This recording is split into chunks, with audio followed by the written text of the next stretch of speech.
Hello everyone, welcome back after the short break. हमारा first lecture जो था वो तारीफों के बारे में था। तो हमारा जो सेकंड लेक्चर है वो आपको पता ही है। हमने पिछली बार एडवांटेजेस की बात करी, क्या क्या फायदे हैं। अब हम कुछ बातें करने वाले हैं अबाउट इनहेरेंट लिमिटेशंस। कुछ ऐसी चीजें हैं जो इनहेरेंट है, कोई भी आप अभी कभी भी आप ऑडिट करोगे, ये चीजें आपको रुकावट पैदा करेगी 100% अश्योरेंस लेने में कि हाँ यार सब कुछ एक्यूरेट है। कभी भी ऑडिटर ये नहीं बोलेगा कि मैं गारंटी लेता हूं सब कुछ बढ़िया है, क्योंकि कुछ ना कुछ ऐसा छुपा रह सकता है उसकी चेकिंग के बाद भी जो फाइनेंशियल स्टेटमेंट में मिस स्टेटमेंट का काम कर रहा हो। क्या है ऐसी इनहेरेंट लिमिटेशन, क्या कमियां हैं ऐसी? सबसे पहली कमी है नेचर। जो तरीका है ना हमारे फाइनेंशियल स्टेटमेंट का तैयार करने का, उसमें ऐसी बहुत सारी अमाउंट्स है जिसमें जजमेंट इन्वॉल्व है, यानी कि उसमें ओनर या मैनेजर डिसाइड करेगा। आप एग्जांपल ले लीजिए डेप्रिसिएशन का। एक एसेट की यूजफुल लाइफ कितनी होगी, ये मैनेजर या ओनर जज करेगा। एसेट का जो है रेसिडुअल वैल्यू क्या होगी, ये ओनर जज करेगा। तो ये भी जजमेंट बेस्ड है। बैड डेप्ट, हम बैड डेप्ट का जो प्रोविजन बनाते हैं वो प्रोविजन भी कौन जज करता है? वही ओनर या मैनेजर ही आइडिया लगाते हैं कि यार इतना प्रतिशत चांसेस है कि हमारे पैसे डूब जाएंगे। तो बहुत सारी ऐसी चीजें होती है जो एक्यूरेट नहीं है, फिक्स नहीं है, उनको हम लोग एस्टिमेट लगा के लिखते हैं। और आपको पता है मैनेजर ने एस्टिमेट लगा दिया, आप उनको जाकर बोलोगे नहीं भैया आपने गलत एस्टिमेट लगाया, वो बोलेंगे बिजनेस मैं ज्यादा जानता हूं या आप ज्यादा जानते हो। यानी कभी कभी ऐसा हो जाता है कि हम एस्टिमेट्स पे और जजमेंट्स पे क्वेश्चन नहीं उठा सकते और यहां पर मिस स्टेटमेंट होने के चांसेस हो जाते हैं। एक तो लफड़ा क्या है, नेचर ही ऐसा है कि बहुत सारी चीजें जजमेंट बेस्ड है, आप क्वेश्चन नहीं उठा सकते। दूसरा, nature of audit procedure. Audit procedure का तरीका भी कुछ ऐसा है। अब मान लो आप कहीं ऑडिट करने गए, आप उसी से सब पूछ रहे हो जिसकी गलती आपको निकालनी है। अब मान लो मैनेजमेंट है, तो हो सकता है मैनेजमेंट ने कुछ गड़बड़ करी हुई इंटेंशनली अनइंटेंशनली, तो मैनेजमेंट तो उसको छुपाने की कोशिश करेगा ना। मैनेजमेंट तो कोशिश करेगा कि जो भी इंपॉर्टेंट रेलेवेंट इंफॉर्मेशन है मैं उसको छुपा लूं, क्योंकि इसको मैंने बता दी तो ये तो मेरे बारे में ही तो रिपोर्ट करेगा गलत। अगर मैनेजमेंट या एम्प्लॉय फ्रॉड कर रहे हैं तो वो आपको कभी भी पूरी इंफॉर्मेशन तक पहुंचने ही नहीं देंगे। और ऑडिट इन्वेस्टिगेशन तो है नहीं। इन्वेस्टिगेशन तो क्या होता है, तह तक पहुंच जाते हैं, सबूत ये लाओ ये निकालो ये करो। ऑडिटर ऐसा नहीं कर सकता, तो ऑडिट इन्वेस्टिगेशन है नहीं। और आपको जिसकी गलती निकालनी है आपको सारी चीजें उसी से ही पूछनी है। तो अगर उसको पता है कि उसने कुछ गड़बड़ करी है, फ्रॉड करी है, तो वो आपको सारी इंफॉर्मेशन ही प्रोवाइड नहीं करेगा। अब अगला जो तीसरे नंबर का जो लिमिटेशन है, जो कमी है ऑडिट में, वो ये है कि आपको ऑडिट कुछ लिमिटेड टाइम और लिमिटेड कॉस्ट इसके अंदर ही करनी पड़ती है। आपके पास 10 दिन है, 15 दिन है, एक हफ्ता है, उसके अंदर ही आपको सारा साल भर का काम चेक करना है, तो आप सब कुछ भी नहीं चेक कर सकते। दूसरा, कुछ चीजों को चेक करने में कॉस्ट भी लगती है, तो आपको ये भी देखना पड़ेगा कि आपके कितना रुपया आप खर्च कर सकते हो। कहीं ऐसा ना हो जाए कि आपने 100 रुपए खर्च कर दिए कोई चीज चेक करने में जिसमें फायदा 20 रुपए का भी नहीं हो रहा, तो ऐसी चेकिंग का क्या फायदा जिसमें कॉस्ट ज्यादा लग जाए और बेनिफिट उतना ना आए। उसके अलावा रिलेटेड पार्टी अगर ट्रांजेक्शन हो रहे हैं तो आप जज नहीं कर पाओगे अगर वहां पे कुछ गड़बड़ भी हो रही है, तो चांसेस है कि वहां पे छुप जाए कुछ गड़बड़ हो। तो लॉज एंड रेगुलेशंस, आजकल आपको पता है हमारे इंडिया में तो भर भर के लॉज एंड रेगुलेशन है। अगर कोई कानून फॉलो करने से छूट भी जाए तो भी हो सकता है ऑडिटर पकड़ ही ना पाए। कुछ ऐसे इवेंट्स भी हो सकते हैं जिससे एंटिटी का फ्यूचर में काम करना मुश्किल हो जाए, लेकिन एंटिटी ने वो बात आपको बताई नहीं। कभी हो सकता है कि एंटिटी का बहुत बड़ा कॉन्ट्रैक्ट था वो खत्म हो गया, लॉस हो गया, या एनटीटी का एक बहुत बड़ा कस्टमर था वो टूट गया, वो खत्म हो सकता है। अब हो सकता है फ्यूचर में जो बिजनेस है वो चले ही ना, लेकिन ये बात छुपा दी बिजनेस ने सबसे। अगर फ्रॉड है और फ्रॉड में सीनियर मैनेजर इन्वॉल्व है तब तो ऑडिटर को गलतियां पकड़ना और मुश्किल हो जाएगा। क्योंकि उनको पता है ऑडिटर आएगा सब चेक करेगा, तो उन्होंने पहले से ही सारी व्यवस्था करके रख रखी होगी। And audit evidence is of persuasive nature rather than conclusive. कभी भी कोई एविडेंस ऐसा नहीं होता कि हाँ ये इसने प्रूफ कर दिया कि ऐसा ही है, बस हम ऐसा मान लेते हैं। अब एग्जाम्पल देखो, मैनेजमेंट से मैंने पूछा सब कुछ सही है ना, ठीक है, मैनेजमेंट से मैंने लिखा के ले लिया, रिटर्न कंफर्मेशन ले ली, तो भी क्या चांसेस है कि पूरा सही होगा? अरे तुम तो ये भी छोड़ो, अगर मैंने किसी थर्ड पार्टी के पास खत भेजा कि साहब आपसे इतना ही रुपया लेना है ना कंपनी को, उसने हाँ में भी जवाब लिख के दे दिया, आपको क्या पता कि वो थर्ड पार्टी और कंपनी आपस में मिले हुए हो? तो यानी कंक्लूसिव नहीं है, कोई फिक्स नहीं है, चांसेस है कि वो एविडेंस सही होगा, बट कंक्लूड नहीं कर रहा, वो एकदम तय नहीं कर रहा, फिक्स नहीं कर रहा कि हाँ ये एकदम सही है। जैसे साइंस में होता है, साइंस में अगर आपने कोई पेशेंट अगर डेड है तो उसका पल्स बंद हो गया, ये कंक्लूसिव एविडेंस है कि वो मर गया, लेकिन आप ऑडिट में कोई भी एविडेंस कंक्लूसिव नहीं निकाल सकते। तो ये कुछ कमियां हैं, इनहेरेंट लिमिटेशन जिनको हम बोलते हैं, और इनहेरेंट लिमिटेशंस ऑफ ऑडिट बहुत ही इंपॉर्टेंट है। आपको जगह जगह पर ये चीज मेंशन करनी पड़ेगी, बहुत सारी केस स्टडीज आएगी और उस केस स्टडीज को आंसर करने में इनहेरेंट लिमिटेशन ऑफ ऑडिट का बहुत बड़ा रोल है। क्या क्या? एक तो फाइनेंशियल रिपोर्टिंग का तरीका ही, नेचर, जजमेंट बेस्ड है, काफी सारी चीजें। एक ऑडिट प्रोसीजर का नेचर, जिसकी गलती निकालनी है सब उससे ही पूछना है आपको। एक कॉस्ट और टाइम, इन दोनों का कंस्टेंट तो है ही, साथ में सीनियर मैनेजर इन्वॉल्व है, रिलेटेड पार्टी का ट्रांजेक्शन है, या मान लो कि आपको कोई लॉ या रेगुलेशन को फॉलो करना है, हो सकता है कि कंपनी ने, बिजनेस ने वो ना भी किया हो और आप पता ना कर पाओ। अब जो ऑडिट है ये एक सब्जेक्ट है, और ऑडिट करते वक्त ऑडिटर को बहुत सारी दूसरी चीजों के साथ भी फैमिलियर होना पड़ता है। क्या क्या चीजें हैं? Economics, science, maths, financial management, production, data processing, accounts, law. हाँ सही समझे, सारे सब्जेक्ट के नाम लिखना है यहाँ पे। क्या करना है? सारे सब्जेक्ट्स के नाम लिखना है। अब हम बात करते हैं इकोनॉमिक्स की, ठीक है। इकोनॉमिक्स क्या बोलता है? He should be familiar with economic environment. क्यों भाई? उसको पता होना चाहिए कि क्या हो रहा है इकोनॉमिकली, बाहर क्या चीजें चल रही है। तो जब वो एंटिटी के, जब वो बिजनेस के रिकॉर्ड्स चेक कर रहा होगा, तो अगर कोई भी बाहर के एनवायरमेंट में और जो बिजनेस है उसके रिकॉर्ड्स में अगर डिफरेंस आ रहा होगा, तो वो समझ जाएगा कि यहाँ कुछ लोचा हो सकता है। मैंने आपको एक, इससे रिलेटेड नहीं है, बट एक जनरल एग्जांपल मैंने अभी आपको फर्स्ट लेक्चर में बताया कि सपोज हर सुनार के यहाँ पे 5% लॉस हो रहा है, लेकिन इनके यहाँ पे 15% हो रहा है जिनकी हम ऑडिट कर रहे हैं। तो बाहर के एनवायरनमेंट की नॉलेज थी तभी तो वो पकड़ पाया कि यार जब बाकी सब जगह 5% लॉस है तो यहाँ 15% लॉस क्यों है। आगे बात समझ में? Science, science behavioural science. Science कौन सी? बिहेवियरल साइंस, यानी कि आपको बिहेवियर से रिलेटेड काफी सारी चीजें पता होनी चाहिए। बहुत सारी चीजें हम देखकर, समझकर, बिहेवियर से ही भाप लेते हैं। मैथ्स तो बहुत जरूरी है साहब, टोटल लगाना है, कैलकुलेशंस करने हैं, और बहुत सारे जो है टोटल, ये जो बैलेंसेस होते हैं वो आगे कैरी फॉरवर्ड होते हैं, वो सब सही हुए नहीं हुए, तो उन कैलकुलेशंस को देखना रहेगा। Financial management, FM, financial management की क्या जरूरत है?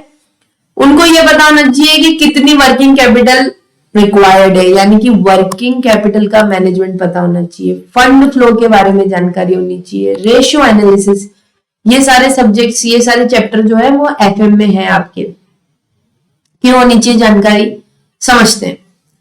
अगर ऑडिटर को ये पता है कि इस पर्टिकुलर बिजनेस में वर्किंग कैपिटल इतने रुपए होनी चाहिए, और आपने तो जमाने भर की वर्किंग कैपिटल रखी हुई है, जमाने भर का कैश रखा हुआ है, तो ऑडिटर समझेगा कि कुछ लोचा हो सकता है बॉस। तो एफएम की जानकारी भी ऑडिटर को होनी चाहिए। प्रोडक्शन, प्रोडक्शन क्यों जानकारी होनी चाहिए? प्रोडक्शन से रिलेटेड प्रोडक्शन ही नहीं, जबकि क्लाइंट के यहाँ क्या सिस्टम है, कैसे कॉस्ट निकाल रहे हैं, कितना सामान बना रहे हैं, कितनी मार्केटिंग कर रहे हैं, अगर ये सारी जानकारी ऑडिटर के पास होगी तो ऑडिटर को मिस्टेक्स फाइंड आउट करने में बहुत इजी हो जाएगा। Next is data processing. आपको पता है आजकल सब कुछ इलेक्ट्रॉनिक हो चुका है ना, आईटी, इंटरनेट। अब ऐसे में अगर जो ऑडिटर है उसको डेटा से रिलेटेड चीजें नहीं पता तो वो ढूंढ ही नहीं पाएगा। ये उसको ईडीपी ऑडिट करके आजकल चलता है, यानी कि जो इलेक्ट्रॉनिक डेटा प्रोसेसिंग होता है हमारा, उसकी ऑडिट, कि इलेक्ट्रॉनिकली जो डेटा हमारा प्रोसेस हो रहा है, हमने यहाँ पे सिस्टम में डेटा डाल दिया और ये सिस्टम का डेटा प्रोसेस होता है और सब जगह पे जाता है। इस बीच में कहीं कोई मिस्टेक तो नहीं हो रही है, कहीं कोई आईटी का एम्प्लॉय अपनी पोजीशन का गलत फायदा तो नहीं उठा रहा है। आजकल क्या हो गया है, नॉर्मल एम्प्लॉय से ज्यादा जो आईटी का एम्प्लॉय है ना, उसके पास बहुत पावर आ गई, क्योंकि हर कोई तो समझता नहीं है इंफॉर्मेशन टेक्नोलॉजी में, तो वो अपनी पोजीशन का गलत फायदा उठा सकता है। तो इसीलिए डेटा प्रोसेसिंग से रिलेटेड, इंफॉर्मेशन टेक्नोलॉजी से रिलेटेड इंफॉर्मेशन, जानकारी किसके पास होनी चाहिए? ऑडिटर के पास होनी चाहिए। Next is accounting. भाई चाहे कि अकाउंट्स करने हैं, अकाउंटिंग तो आनी चाहिए ना। जब तक आपको पता ही नहीं होगा कि अकाउंट्स बनाते कैसे हैं, जब तक आप चेक क्या करोगे सर? तो अकाउंटिंग इन इन्फॉर्मेशन तो होनी ही चाहिए। नेक्स्ट है लॉ। लॉ, एक बिजनेस के ऊपर बहुत सारे लॉज एप्लीकेबल होते हैं। बिजनेस लॉ है, कॉन्ट्रैक्ट एक्ट है, ये लॉ है, वो लॉ है। तो जो ऑडिटर है उसको ये पता होना चाहिए कि यार मैं जिसकी ऑडिट कर रहा हूं ना, उसके ऊपर कौन कौन से लॉ एप्लीकेबल है, तभी तो वो चेक कर पाएगा कि सारे लॉज एंड रेगुलेशंस फॉलो किए गए हैं या नहीं किए गए हैं। तब ही जाकर ये जो इनहेरेंट लिमिटेशन दे रखी थी, इसको हम ओवरकम कर पाएंगे। तो जितने भी सब्जेक्ट्स है मित्रों, maths, behavioural science, financial management, account, states, productions, law, economics, ये सारी जानकारी भी ऑडिट के साथ साथ ऑडिटर को होनी चाहिए ताकि वो अच्छे से ऑडिट कर पाए। आगे बात समझ में? चलो, अभी आपने देखा होगा ना, अभी थोड़ी देर पहले एक पॉइंट आया था, स्टैंडर्ड्स ऑन ऑडिटिंग आया था। स्टैंडर्ड क्या है? स्टैंडर्ड्स मतलब होता है कोई भी चीज को करने के लिए एक बेंचमार्क बना दिया, एक स्टैंडर्ड बना दिया, एक तरीका बना दिया कि यार इसको इस तरीके से करो ताकि यूनिफॉर्म बेसिस पे हो सके, सब एक जैसा करे और सब क्वालिटी वर्क करे। तो ये बने कैसे? तो इनकी शुरुआत समझते हैं हम। एक इंटरनेशनल फेडरेशन ऑफ अकाउंट है इंटरनेशनल लेवल पे, ठीक है। उस इंटरनेशनल फेडरेशन ऑफ अकाउंट्स का international auditing and assurance board है, ठीक है साहब। उन्होंने एक ऑडिटिंग से रिलेटेड एक बोर्ड बनाया, इंटरनेशनल फेडरेशन ने एक इंटरनेशनल ऑडिटिंग बोर्ड बनाया और उसने इंटरनेशनल ऑडिटिंग स्टैंडर्ड्स बनाए। तो ये तो बात हुई इंटरनेशनल ऑडिटिंग स्टैंडर्ड्स की। ये किसकी बात हुई? इंटरनेशनल ऑडिटिंग स्टैंडर्ड्स की। अब ये जो हमारे माए बाप है, हमारे पिताजी है, हमारे गुरु है, institute of chartered of accountant of India, ये आईसीआई जो है ना, ये इसका मेंबर है, इसका। तो जब आईसीआई इसका मेंबर है, यानी जो आईएफएससी करेगा वो किसको करना पड़ेगा? फॉलो करना पड़ेगा आईसीआई का। जैसे हम आईसीआई के मेंबर है तो जो आईसीआई कहता है वो हमको फॉलो करना होता है, उसी तरीके से आईसीआई मेंबर है आईएफएससी का, तो जो आईएफएससी गाइडलाइंस दे रहा है वो कौन फॉलो करेगा? आईसीएआई। तो आईसीआई ने भी क्या करा? आईएफएससी के साथ मिलके काम किया। कैसे? आईसीआई ने भी क्या करा? इंडिया में ऑडिटिंग एंड एश्योरेंस बोर्ड बना दिया, ठीक है।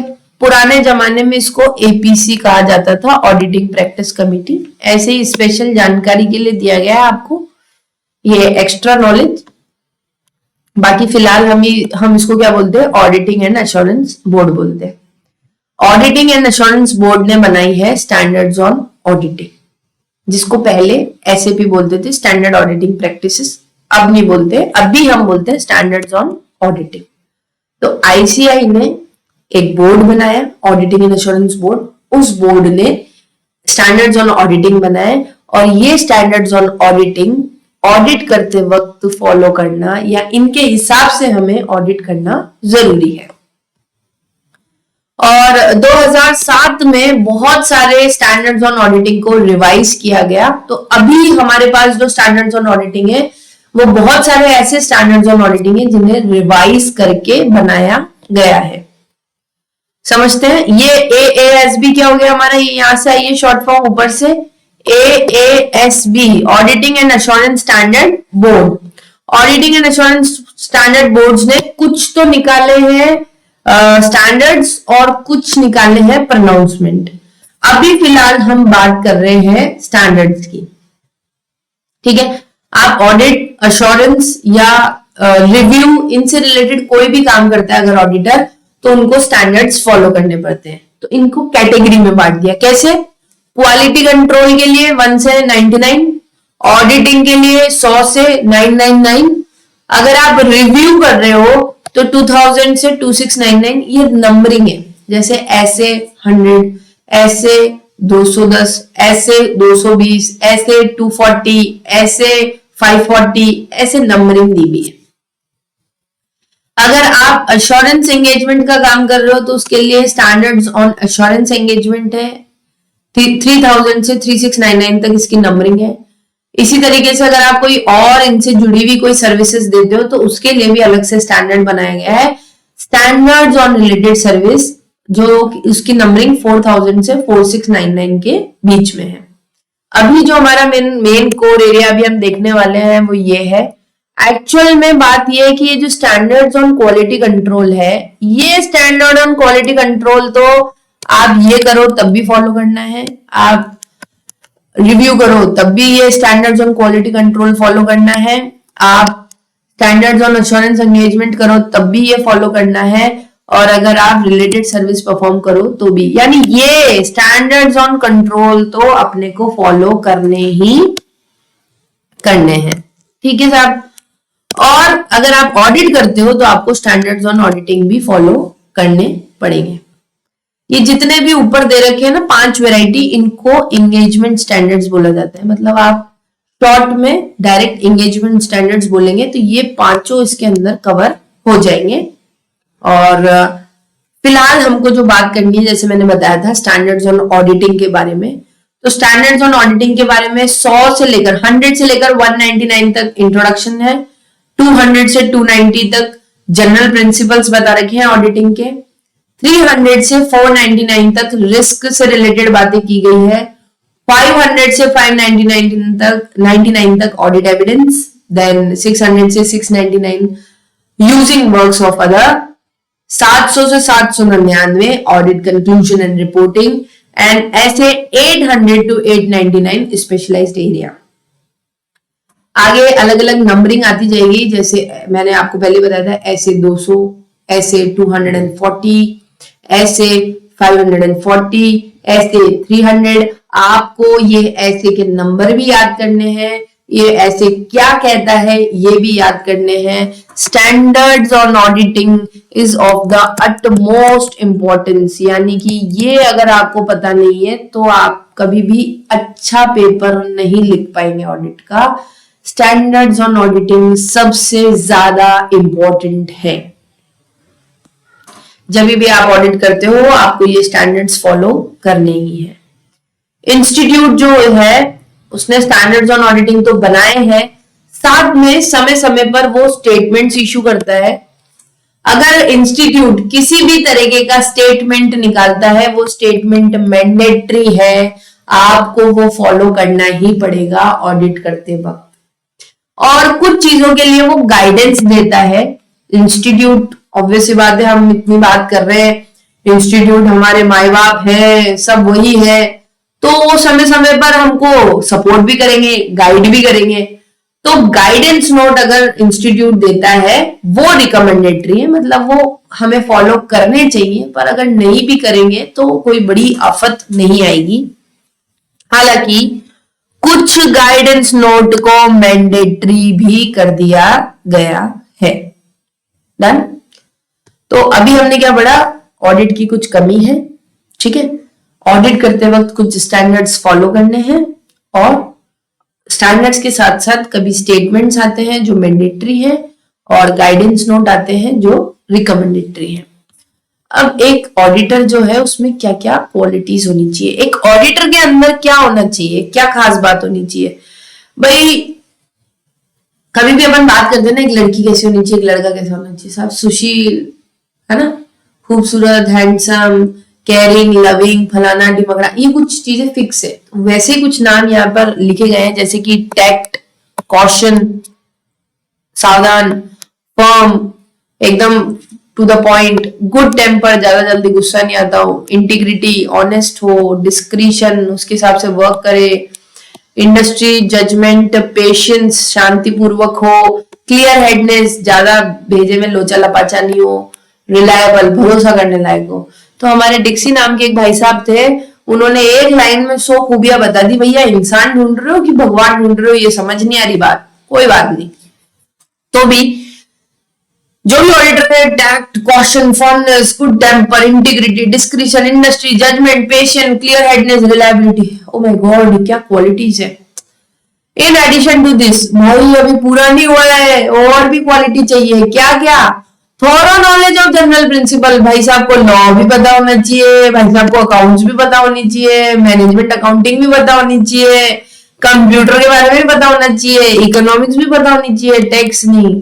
यानी आपको ऑडिटर ऐसा चाहिए जिसके एक नहीं अनेक हाथ हो, अस्त्र शस्त्र से पूर्ण हो। अरे ऑडिटर ने कहा भगवान बना के छोड़ोगे मुझे भाई तुम। तो अभी हमने ऊपर बढ़ा भी था कि ऑडिट के साथ और सब्जेक्ट्स की भी इंपॉर्टेंस है, तो सारे ही सब्जेक्ट जो है ऑडिटर को होने चाहिए पता। और इसीलिए आईपीसीसी में आपको भर भर के जो है सारे सब्जेक्ट्स पढ़ाए दिए जाते हैं ताकि आप जोरदार ऑडिटर बन जाएं। चलिए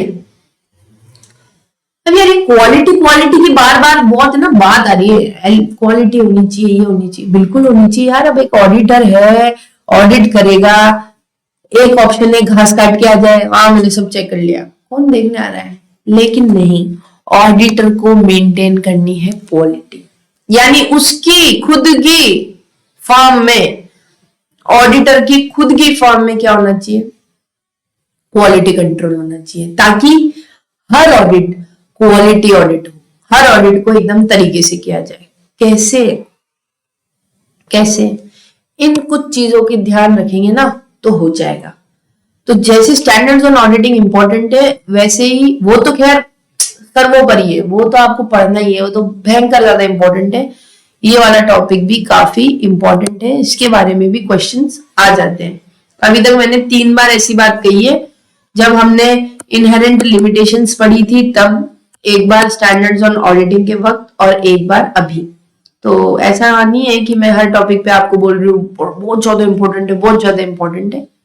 हालांकि इंपॉर्टेंट तो पूरी बुक ही है, फिर भी ये चीजों के बारे में आपको पता होना चाहिए। तो पहला पॉइंट जो दे रखा है वो है leadership responsibility for quality with in the firm. भाई हमको फर्म यानी जो ऑडिटर है उसको अपनी फर्म में क्वालिटी चाहिए, उसके लिए भी एक बंदा रेस्पॉन्सिबल होना चाहिए। किसकी जिम्मेदारी? क्वालिटी मेंटेन करने की। ठीक है, डिटेल में पढ़ने वाले हैं अभी हम इसको।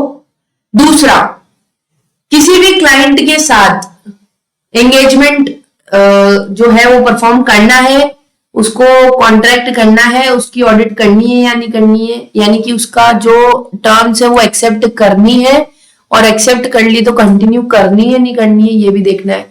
कहीं पे भी ऑडिटर को लगता है कि क्वालिटी कॉम्प्रोमाइज हो रही है, वो मना कर देगा। ऑडिटर बोल देगा मुझे नहीं करनी है ऑडिट। ह्यूमन रिसोर्स, अगर ऑडिटर अपने साथ अच्छे लोग, स्किलफुल, बढ़िया से आर्टिकल, बढ़िया से चार्टर्ड अकाउंटेंट्स, अच्छे से स्किल्ड लोग रखेगा तो नो डाउट क्वालिटी, यानी कि क्वालिटी पीपल चाहिए क्वालिटी ऑडिट करने के लिए। एंगेजमेंट, परफॉर्मेंस यानी जब आप चीजें परफॉर्म कर रहे हो उसमें भी क्वालिटी होनी चाहिए। ऐसा नहीं कि फॉर्मेलिटी के लिए 2 कागज उठाए, चेक किया और दैट्स इट। और कंटिन्यूस इन सारी चीजों पे मॉनिटरिंग होगी ना, तभी ये ऑन ट्रैक चलती रहेगी। और कुछ एथिकल रिक्वायरमेंट्स है जो हम अभी पढ़ने वाले हैं। तो बेसिकली इन पॉइंट्स को हम डिटेल में देखने वाले हैं। सबसे पहला पॉइंट जो है वो है leadership responsibility for quality of audit. ठीक है, एंगेजमेंट पार्टनर को खुद को रेस्पॉन्सिबिलिटी लेनी पड़ेगी। हाँ, मैं जिम्मेदार हूं किस चीज के लिए, कि मेरी फर्म में जो भी ऑडिट होगी, मैं एज ए ऑडिटर जो भी काम करूंगा, सब कुछ क्वालिटी वर्क होगा। इसकी रिस्पॉन्सिबिलिटी, इसकी लीडरशिप की रिस्पॉन्सिबिलिटी कौन लेता है? Engagement partner. एंगेजमेंट पार्टनर कौन होता है? ये क्वेश्चन भी तो आ सकता है। आपको पता है कि कंपनी तो पॉसिबल नहीं है, एक चार्टर्ड अकाउंटेंट कंपनी खोल के प्रैक्टिस नहीं कर सकता। तो सपोज एक पार्टनरशिप फर्म है, उस पार्टनरशिप फर्म में बहुत सारे पार्टनर हैं, तो जो भी पार्टनर ऑडिट ले रहा है उस पार्टनर को हम क्या कहते हैं? एंगेजमेंट पार्टनर का नाम से कहा जाता है। ओके, तो एंगेजमेंट पार्टनर को देखना है कि सारे professional standards, rules, regulations audit के दौरान फॉलो किए गए हैं। फर्म यानी ऑडिटर ने अपनी फर्म में जो भी पॉलिसीज, रूल्स बनाए हैं क्वालिटी को लेकर, जैसे टाइम पे आना चाहिए, ये चीजें इतनी चेक करनी चाहिए, इतने क्वालिफाइड लोग एक ऑडिट पे जाने चाहिए, वो सारी चीजें फॉलो की गई है। यानी फर्म की खुद की, ऑडिटर की खुद की फर्म के जो पॉलिसीज एंड प्रोसीजर्स हैं वो भी फॉलो किए गए हैं। रूल्स एंड रेगुलेशंस, कानून, खुद की फर्म के policies and procedures, plus issuing appropriate audit report. जब भी ऑडिट रिपोर्ट बनाए ना तो वो एकदम परफेक्टली बनाए, सारी चीजें उसमें कवर हो। And engagement team ability to raise concern without fear of reprisal. Auditor ने, यानी जो हम जिसको एंगेजमेंट पार्टनर बोल रहे हैं, उसकी जो टीम है, वो टीम बिना डर के कोई भी मैटर अगर है, उस मैटर को किसको बताए? एंगेजमेंट पार्टनर को बताए। तो एंगेजमेंट टीम में इतनी एबिलिटी होनी चाहिए कि कोई भी लफड़ा अगर होता है तो बिना डर के वो इसको इन्फॉर्म करे। The fact that quality is essential. और भाई जो लीडर है ना, उसको पता होना चाहिए कि हाँ यार, क्वालिटी बहुत इंपॉर्टेंट है। तो लीडरशिप रिस्पॉन्सिबिलिटी कौन लेगा? Engagement partner. उसको समझना है कि क्वालिटी इंपॉर्टेंट है, उसको देखना है कि सारे रूल्स एंड रेगुलेशंस भी फॉलो हो, उनकी फर्म में जो पॉलिसीज एंड प्रोसीजर्स बनाए हैं वो भी फॉलो हो, और ऑडिट रिपोर्ट भी सही से तैयार हो। ये हुआ हमारा leadership responsibility for quality of audit. अगला है एक्सेप्टेंस एंड कंटिन्यूशन। इसके अंदर दो बात आ गई, एक तो एक्सेप्ट करते वक्त क्वालिटी का ध्यान रखना है, और एक कंटिन्यू करते वक्त भी क्वालिटी का ध्यान रखना है। अब जब भी आपको कोई बोलता है कि भाई आपको हमारे यहाँ पे ऑडिट करनी है, तो आप पहले ये देखो कि भाई कहीं पे भी आपके ऊपर कोई रुकावट ना है, ठीक है। दूसरा, तो फॉर एग्जाम्पल अगर आपको कभी भी कोई एंगेजमेंट एक्सेप्ट करना है, उसको एक्सेप्ट करने से पहले, हाँ करने से पहले आपको क्या क्या चीजें देखनी है। SQC1 standards on quality control first कहता है सबसे पहले आप देखो integrity of owner, manager and those charge with governance. इसका मतलब बता दिया था मैंने पहले ही आपको। कितने ईमानदार है, एंगेजमेंट टीम कॉम्पिटेंट है या नहीं है।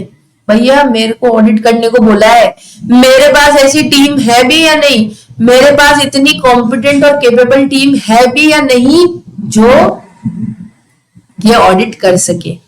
Weather firm and engagement team comply with relevant ethical requirement. और जो फर्म है, जो टीम है, उनकी एथिकल रिक्वायरमेंट, इस पे अभी थोड़ा सा होल्ड डालेंगे क्योंकि एथिकल रिक्वायरमेंट का पॉइंट नीचे आएगा, उसमें ये चीज कवर हो जाएगी। उसके अलावा significant matter arise during current and previous audits, it's implication for continuing the relationship. अगर बाई चांस आपने ऑडिट एक्सेप्ट कर ली है तो आप ऐसा देखो कि पिछले साल कहीं कुछ ऐसा तो नहीं हुआ था, मैनेजर ने आपको काम करने पे रोक तो नहीं लगा दी थी कि आपको इस साल ये ऑडिट कंटिन्यू नहीं करनी चाहिए, या इस साल कोई ऐसी बात तो नहीं है, या मान लो इस साल ऑडिटर आपको इस साल सीनियर मैनेजर आपको आके बोलता है आपने पिछले साल सब कुछ देख तो लिया, इस साल तो आप बस ऑडिट रिपोर्ट पे साइन करना। नहीं, अगर आपके काम पे वो रोक लगाता है, आप साफ साफ बोल दो मैं एक्सेप्ट नहीं कर रहा, I am not ready to do audit. In case engagement partner obtains any information which if available. अब मान लो एक्सेप्ट कर लिया, एक्सेप्ट करने के बाद एंगेजमेंट पार्टनर को कोई ऐसी इंफॉर्मेशन पता लगती है कि अगर वो इंफॉर्मेशन ऑडिटर को पहले पता लग जाती तो ऑडिटर वो एंगेजमेंट लेता ही नहीं। ऐसे केसेस में उसको प्रॉम्प्ट एक्शन लेना है, जिसने भी उसको अपॉइंट किया है उसको ये बात बतानी है, कम्युनिकेट करनी है, डिस्कस करना है, और अगर नहीं बैठे तो हो सकता है उसको ये ऑडिट छोड़ भी देनी है, नोटिस दे देगा भाई मैं नहीं कर पाऊंगा ये ऑडिट अब। तो ये ध्यान रखना है, ऑडिट अगर आप लेते हो तो बहुत ध्यान से लो, और ऑडिट लेने के बाद भी कभी कुछ लफड़ा हो जाता है तो उस पर हाथों हाथ एक्शन लेना बहुत जरूरी है।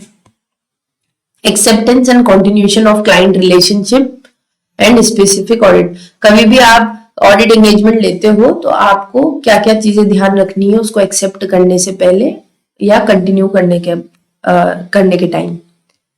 Next is human resource. Firm should establish policies and procedures on following issues. जब एक आपने वो पढ़ा होगा एग्जाम्पल, टाटा क्या वो, हाँ, रतन टाटा जो है उनका जो स्टाफ है वो इतना डेडिकेटेड कैसे है। जब ताज होटल में आग लगी तो ऐसा क्यों हुआ कि वहां के जो एम्प्लॉइज थे वो खुद की जान पे खेलकर गेस्ट की जान बचा रहे थे। तो रतन टाटा से एक ने पूछा कि आप ऐसा क्या करते हो कि आपके पास इतने ईमानदार, इतने जुझारू ऐसे एम्प्लॉइज है जो आपके लिए जान देने के लिए राजी है। तो रतन टाटा ने कहा कि जब मैं एम्प्लॉइज को रखता हूं ना, जब हम उनको रिक्रूट करते हैं ना, तभी ये देख के रखते हैं कि वो बंदा ईमानदार है या नहीं। ईमानदारी, ऑनेस्टी, एबिलिटी, जुझारूपन, डेडिकेशन ये पैदा नहीं होता, ये हम देखते हैं कि वो क्वालिटीज उस बंदे में है या नहीं, तभी उसको हम लोग रिक्रूट करते हैं। यानी कि रिक्रूटमेंट यानी कि ह्यूमन रिसोर्स को, यानी कि आर्टिकल्स, एम्प्लॉय, चार्टर्ड अकाउंटेंट्स को नौकरी पे रखते वक्त ही आप पूरा हर चीज चेक करो। नौकरी पे रखने के बाद उनकी परफॉर्मेंस को टाइम इवेल्युएट करो, वो केपेबल है या नहीं, कॉम्पिटेंट है या नहीं। उसके अलावा भी उनको करियर में डेवलपमेंट के ऑप्शंस दो, प्रमोशंस दो, उनको अच्छा पैसा दो ताकि वो क्या खुश होकर काम कर सके। अगर आप 5,000 रुपए देके किसी से 50,000 का काम कराओगे ना, वो खुशी खुशी काम नहीं करेगा। यानी उनको कॉम्पनसेशन भी आपको सही देना पड़ेगा, और अगर उनकी कोई पर्सनल नीड्स है तो उनको समझो। ह्यूमन रिसोर्स अगर आपका खुश रहेगा, अच्छा है, केपेबल है, कॉम्पिटेंट है, और आपने उनको सही तरीके से ट्रेन किया है, तो वो आपके लिए वैसे ही एक क्वालिटी ऑडिट कर देंगे, अच्छी अच्छी फाइंडिंग्स निकाल के लेकर आएंगे। नीचे लाइन भी ये लिखी हुई है, अगर आपने ये सब चीजों का ध्यान रख लिया तो आपके पास ऑटोमेटिक, केपेबल, कॉम्पिटेंट, कमिटेड, सबसे इंपॉर्टेंट वर्ड, केपेबिलिटी सब में, सब पढ़े लिखे, सबको सब आता है, लेकिन कमिटमेंट मिल जाएगा। क्या मिल जाएगा? कमिटमेंट मिल जाएगा। अगर आपने उनको तरीके से संभाला, उनकी ट्रेनिंग दी, उनका प्रमोशन दिया, उनको सैलरी सही दी, उनके घर में कोई तकलीफ है तो उसको समझा, उनकी पर्सनल नीड्स को पूरा किया। क्वालिटी कंट्रोल में अगला पॉइंट है engagement performance. Through its policies and procedure firm seeks to establish consistency. हर चीज में ना कंसिस्टेंसी होनी चाहिए। कोई भी सामान बनाते ना, कंसिस्टेंट बैटर होना चाहिए इडली का। वैसे ही आप जब ऑडिट कर रहे हो ना, तो कंसिस्टेंसी होनी चाहिए कि हमेशा एक तरीके से आप काम कर रहे हो, एकदम प्रॉपर रूल्स, रेगुलेशंस, प्रोसीजर्स।